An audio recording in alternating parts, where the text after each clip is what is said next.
Bom dia a todos, todas e todos.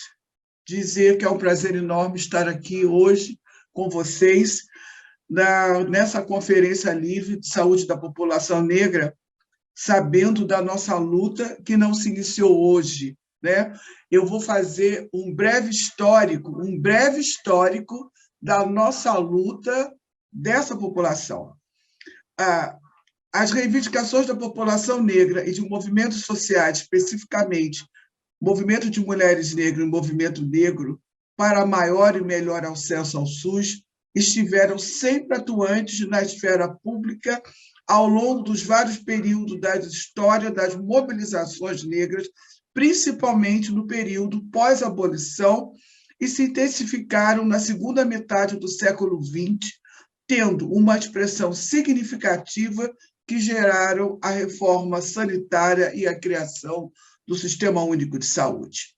Na década de 1960, surgem estudos sobre saúde da população negra em processo de ressignificação aos estudos de perspectiva eugenista que abarcavam a temática na época que no Brasil e outras partes do mundo integrava o ideário de raças puras e superiores. O conceito de saúde da população negra foi elaborado por Fernanda Lopes e Jurema Werneck e construído a partir do momento em que ativistas, pesquisadores e pesquisadores, profissionais de saúde, gestores e gestoras, negros e negras, em sua maioria mulheres, e outros atores políticos, dirigiram suas ações na busca por equidade de saúde e identificar o racismo e a discriminação racial como determinante de condições de saúde. Em 1995, ocorreu a Marcha Zumbi dos Palmares contra o Racismo, pela cidadania e pela vida, que incluía a criação de políticas para a saúde da população negra nas reivindicações entregues ao então presidente da República. A partir deste ano, a atenção à doença falciforme passa a ser utilizada como um marcador da qualidade das respostas do SUS à saúde da população negra. A criação do Grupo de Trabalho Interinstitucional, GTI, no governo federal, cujas tarefas incluíam formulação de ações e políticas para a saúde da população negra. Em 2003, na 12ª Conferência Nacional de Saúde, foram aprovadas mais de 70 deliberações sobre a saúde da população negra. Em 2004, ocorreram vários avanços que destacam alguns: a criação do Comitê Técnico da Saúde da População Negra do Ministério da Saúde e a inclusão da saúde da população negra no Plano Nacional de Saúde, um pacto pela saúde do Brasil. 2006, o lançamento da Política Nacional de Atenção Integral às Pessoas com Doença Falciforme. O movimento negro conquista pela primeira vez no Conselho Nacional de Saúde uma cadeira, que foi de 2007 e a 2009. Essas datas são extremamente importantes historicamente. Eu poderia aqui fazer alusão de muitas outras construções, porém, a invisibilidade não traz isso à tona, mas nós que somos militantes precisamos saber dessas e de outras. O ministro da Saúde, realizado no Ministério da Saúde, o 2º Seminário Nacional de Saúde da População Negra no Rio de Janeiro. O ministro da Saúde reconhece publicamente a existência do racismo institucional no Sistema Único de Saúde e se compromete com o desenvolvimento de ações para a sua superação. Foi instituído pelo Movimento Negro o dia 27 de outubro, Dia Nacional pela Mobilização pró-Saúde da População Negra. O Conselho Nacional aprova por unanimidade a criação da Política Nacional de Saúde Integral da População Negra, PNS-IPN. Fernanda Lopes foi a representante da Rede Nacional de Controle Social e Saúde da População Negra. Em 2008, ocorre a instalação da Comissão Intersetorial de Saúde da População Negra no CNS, Resolução 393, de fevereiro de 2008. Em 2009, a publicação do Diário Oficial da Portaria 992 do Ministério da Saúde, que oficializa na Política Nacional de Saúde Integral da População Negra. 2011, a 14ª Conferência Nacional de Saúde foi presidida pela doutora Jurema Werneck, que representava a MNB pelo segmento de usuários. 2014, o ministro da Saúde, em outubro, declara que há diferenças reais entre os indicadores desiguais e marcados pelo racismo. 2015, ocorre a Conferência Livre de Saúde da População Negra, rumo à 15ª Conferência Nacional de Saúde, e, em 2017, a Portaria 344, de 1º de fevereiro de 2017, sobre o preenchimento do quesito raça-cor nos formulários de saúde. Este ativismo pela saúde, uma permanente da saúde popular negra, pela saúde da população negra, tem se mantido nas organizações diversas. Eu trouxe esses dados, que são muito poucos, pouquíssimos, perante tudo que já foi construído, mas é preciso que a gente... Eu trouxe os principais, né? Não principais, mas que é preciso que a gente tenha conhecimento para entender que a nossa luta não nasceu ontem, a nossa luta pró-saúde da população negra é uma luta antiga, porém invisibilizada, e faz parte do nosso trabalho, dos nossos desafios, trazer isso à tona todos os dias, implementar isso. Na 17ª Conferência, com o tema Garantir Direitos, Defender o SUS, a Vida e a Democracia, Amanhã Será Outro Dia, que será realizada de 2 a 5 de julho, com a participação de 4.000 pessoas, teremos o desafio de resgatar o diálogo democrático. Para isto, neste momento, estão sendo realizadas 100 conferências livres, o que é um marco na retomada dos movimentos sociais, na reivindicação dos direitos. Para nós, que somos do Conselho de Saúde, foi uma grande surpresa. Nós sabíamos, que a sociedade civil estava se organizando com várias conferências livres, mas não pensávamos que conseguiríamos chegar a 100, porque o tempo era muito curto, as pessoas precisavam se mobilizar muito rápido. E, no entanto, nós conseguimos fechar 100 conferências livres em todo o território nacional sobre vários temas. Conferências de mulheres, conferências de capacitismo, conferências de população negra estaduais, conferências LGBT, conferências de etarismo, todos, que se possa imaginar, e nós conseguimos organizar, estamos aqui. O eixo 1, o Brasil que temos e o Brasil que queremos. O Brasil é considerado um determinante social de saúde, considerando determinante social de saúde, ou seja, o racismo nos adoece. A organização criou, em seu dossiê Mulheres Negras de Saúde Reprodutiva em 2021, provou que a população negra representa a maioria das pessoas em situação de desemprego, na subutilização de emprego. Outros dados alarmantes, como 76% da população negra vivendo em situação de extrema pobreza também é negra.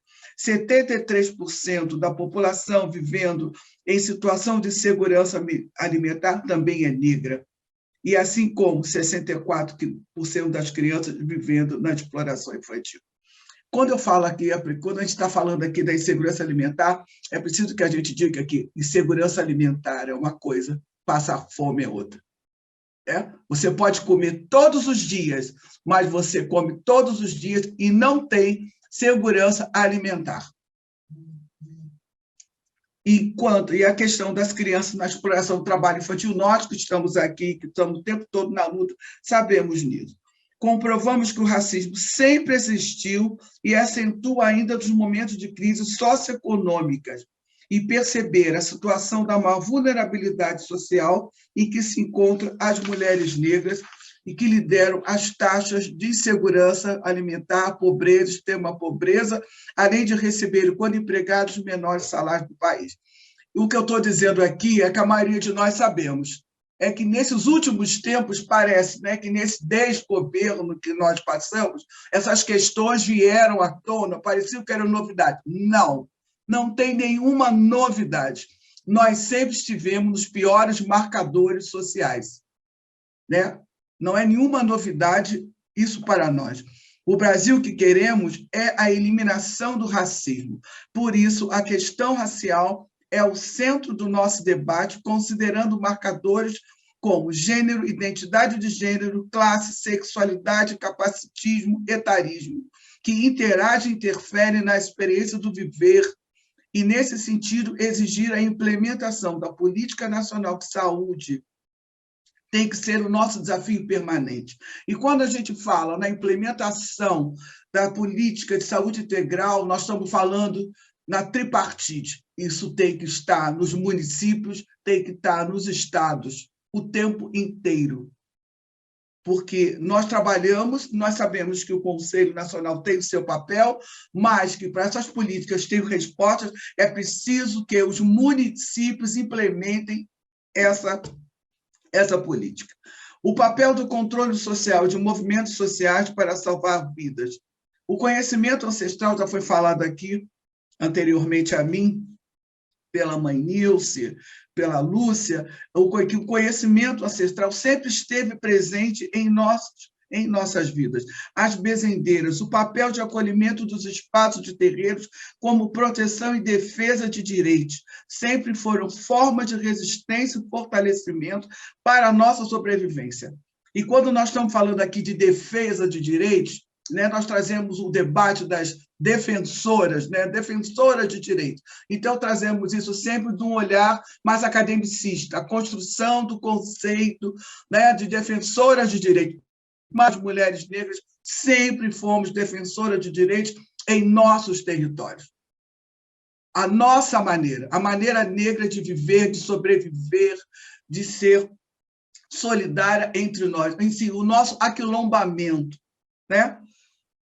Reconhecer e valorizar e incorporar tecnologias de cuidado das mais variadas produções de conhecimento é possível através de processo, implementação e garantia de ações e cultura popular em saúde, com foco na população negra para fomentar sua participação nas políticas de saúde, bem como facilitar a participação para incluir os movimentos sociais negros organizados nos espaços de controle social do SUS, previsto pela Lei 8142/1990.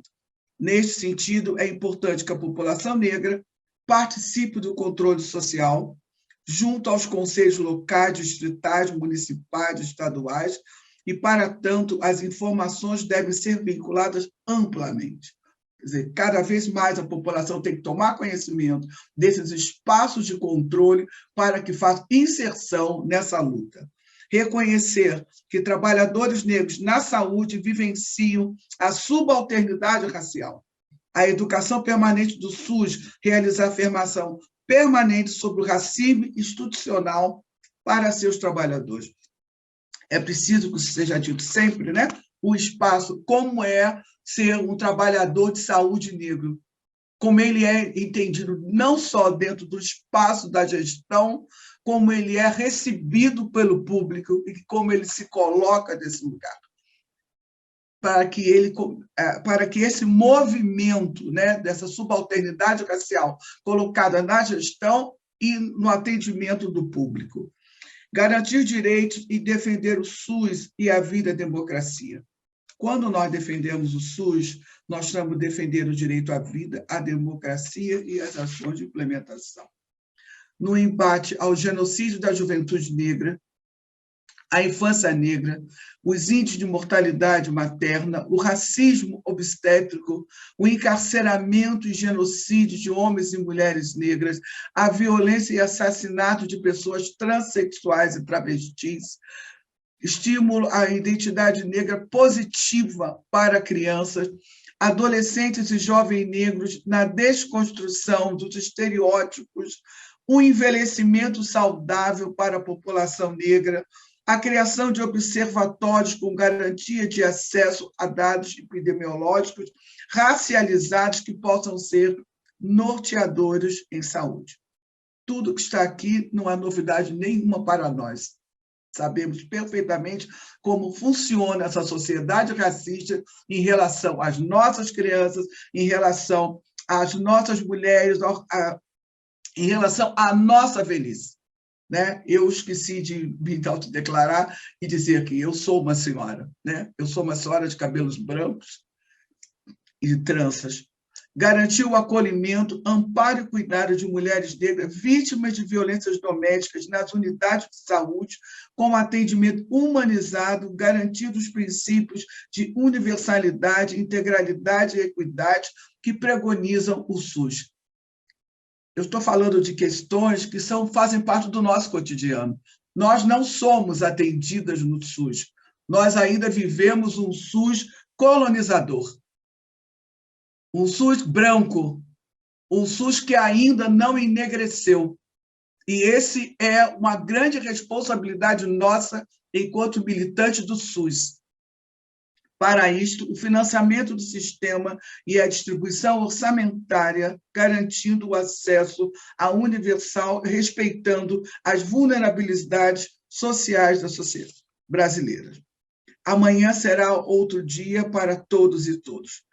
Para o amanhã ser um outro dia, é preciso reconhecer a diversidade do povo brasileiro, combater todas as formas de discriminação que resultam em violências e agressões, o nascer, o viver, o adoecer, o envelhecer e o morrer sem dignidade. Essa é a nossa trajetória de vida enquanto povo negro. Nós ainda não usufruímos, né? Nós nascemos sem dignidade, vivemos sem ela, adoecemos, envelhecemos e morremos também. Isso também é uma forma de opressão reconhecida nos espaços, não reconhecida nos espaços de saúde. Né? Quando você fala em saúde, acredita-se ainda que cuidar da saúde é a distribuição do remédio gratuito. Não estou resolvendo, né? Eu estou distribuindo remédio, eles estão tomando a sua medicação, eles não pagam por isso. Não, reconhecer saúde não é isso. Reconhecer saúde é muito, muito, muito além disso. Portanto, incluir saberes preservados pelas religiões de matriz africanas, populações negras rurais, quilombolas, ribeirinhas e tantas outras práticas de cuidado que a política nacional das práticas integrativas complementares ainda não reconhece. Eu estou falando disso porque nós temos uma política, né, dentro do SUS, mas essa política que está crescendo, ela ainda está muito pautada em acupuntura, aromaterapia, algumas práticas, são 36 práticas, mas entre essas práticas não foi incluída ainda as rezadeiras, que é importante, o acesso às nossas práticas religiosas. Né? Você está internado, você é uma pessoa de religião afro-brasileira como eu sou uma EQUED há 44 anos, de uma casa de santo, e se eu for internado, eu tenho que contar com a simpatia de alguém, ou então eu vou usar todo o meu direito. E aí eu vou ser bem recebida ou não. Sabe? Como é que esse atendimento médico será em relação quando eu disser que a minha mãe de santo vem aqui, que eu preciso tomar meu banho de erva e que eu preciso fazer um obi, dormir com obi no hospital, entendeu? Como é que eu vou utilizar o meu papel de uma mulher de religião afro-brasileira no hospital? E as outras religiões entram à vontade. Então, não reconhecimento dessas nossas práticas, inclusive na questão da nossa morte. Da nossa morte, porque nós temos, né, uma maneira de cuidar de nós na morte. Algumas questões que nós precisamos fazer quando morremos, e nem sempre isso é possível. Né? Realizar ações estratégicas para garantir uma amanhã com democracia, garantir os processos de educação permanente e continuidade, formação e capacitação de trabalhadores da saúde que combatam o racismo e as discriminações de gênero, identidade de gênero, orientação sexual, capacitismo, interseccionando com a saúde da população negra.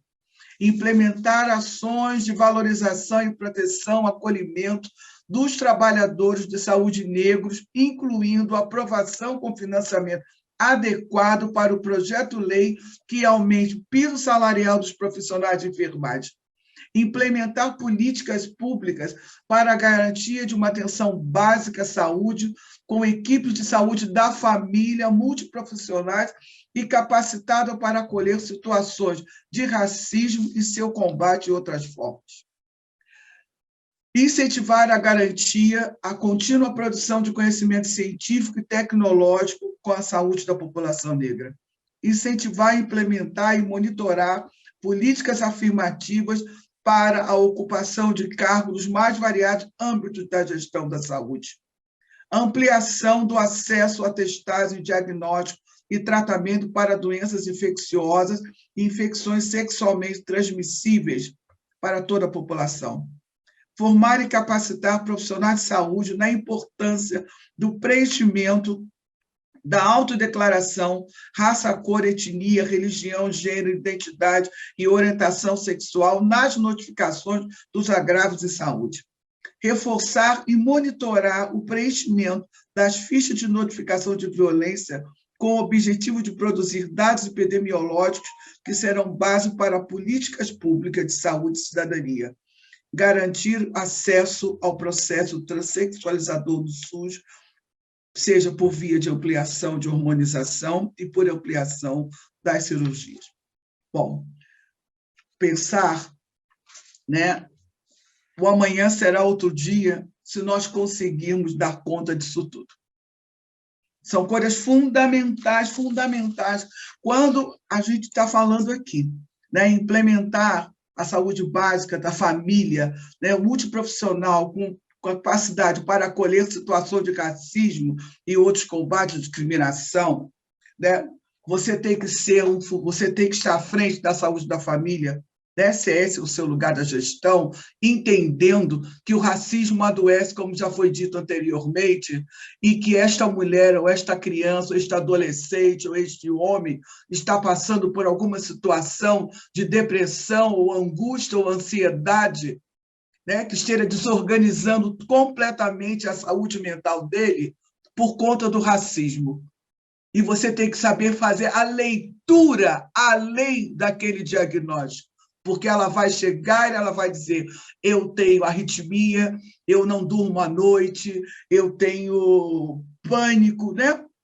Ou seja lá o que ela vai relatar para você, você precisa entender que quando você está lidando com uma mulher negra, uma adolescente negra, uma criança negra, né? Você tem que olhar para aquela criança negra naquele ambiente escolar que é majoritariamente branco ou não branco, discriminado. Você tem que entender que você está falando de uma criança negra. Você tem que entender que está falando de uma adolescente negra, uma mulher negra que trabalha num ambiente completamente branco. Completamente branco. O pacto da branquitude, ele está presente em todos os espaços da nossa vida.